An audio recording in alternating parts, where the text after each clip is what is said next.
Congress party drama करने में सबसे तेज है। संविधान खतरे में है। ठीक है, संविधान आज भी जब पहला दिन था लोकसभा के इलेक्शनों के बाद आज पार्लियामेंट लगी तो वहाँ पर भी ये कॉन्स्टिट्यूशन की रेड कलर की कॉपी लेके गए थे, लेकिन कॉन्स्टिट्यूशन की कॉपी कुछ और तरह की होती है, वो रेड कलर की कॉपी लेके गए थे। 1975 में इंदिरा गांधी जी ने इमरजेंसी लगाई थी। कॉन्स्टिट्यूशन क्या उस समय खतरे में था कि आज के समय पे आप इस चीज़ को कैसे देखते हैं? क्योंकि कल का वो काला दिन है जिस दिन इमरजेंसी लगी थी हमारे देश के अंदर।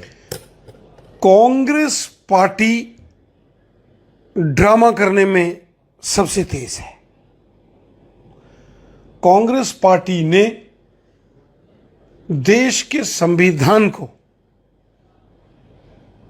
छलनी किया। कांग्रेस पार्टी ने जब श्रीमती इंदिरा गांधी जी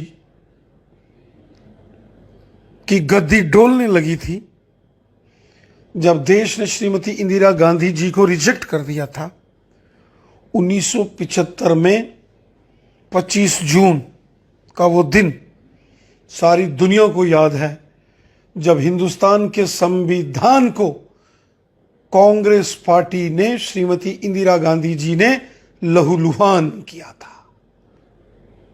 सारे अधिकार देश की आम जनता के समाप्त कर दिए गए थे। बिना किसी एफआईआर, बिना किसी केस, तमाम अपोजिशन के लीडर्स को पकड़ के जेल की सलाखों के पीछे बंद कर दिया गया था। बेइंतहा जुल्म और सितम कांग्रेस के दौर में हुआ है। कांग्रेस पार्टी ने बाबा साहब भीमराव अंबेडकर जी द्वारा तैयार किए गए संविधान को खत्म करने की कोशिश कांग्रेस ने की थी। पूरे देश में जबरदस्त आंदोलन हुआ था। कांग्रेस के उस पाप, उस गुनाह के खिलाफ पूरा देश उठ खड़ा हुआ था और देश ने कांग्रेस को और श्रीमती इंदिरा गांधी को गद्दी से उतार फेंका था। 25 जून 1975 का वो काला दिन सारी दुनिया, पूरा हिंदुस्तान जानता है कि कांग्रेस ने कितने जुल्म और सितम किए थे। महिलाओं, बच्चों, बुजुर्गों को पकड़ पकड़ के घसीट कर जेल की सलाखों के पीछे किसने बंद किया था? कांग्रेस पार्टी ने।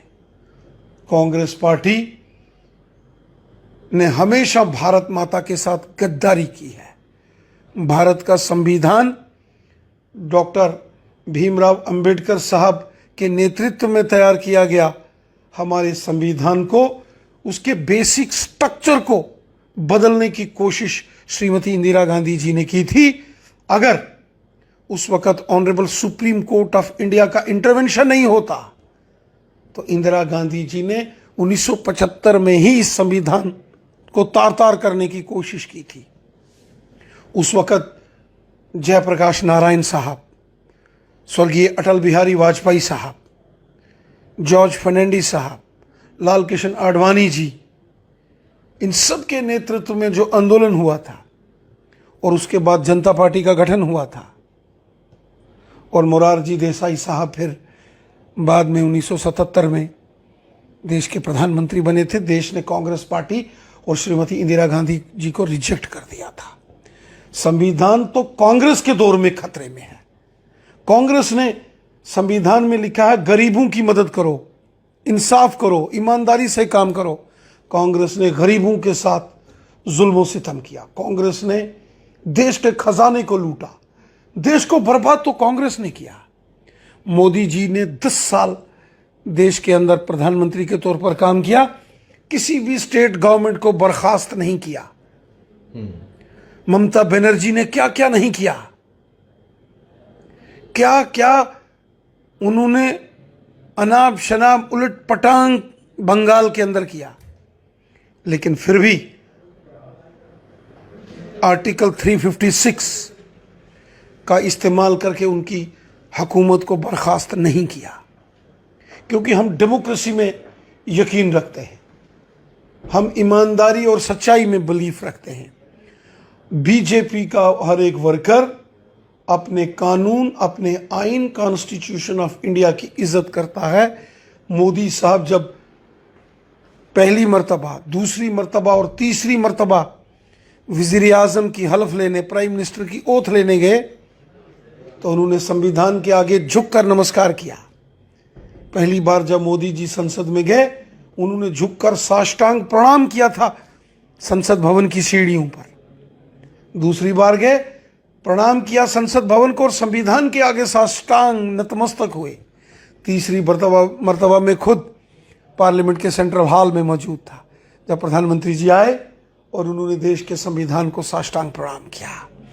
संविधान के रखवाले, देश के संविधान के रक्षक भारतीय जनता पार्टी है। कांग्रेस पार्टी ने तो देश के संविधान को लहूलुहान किया।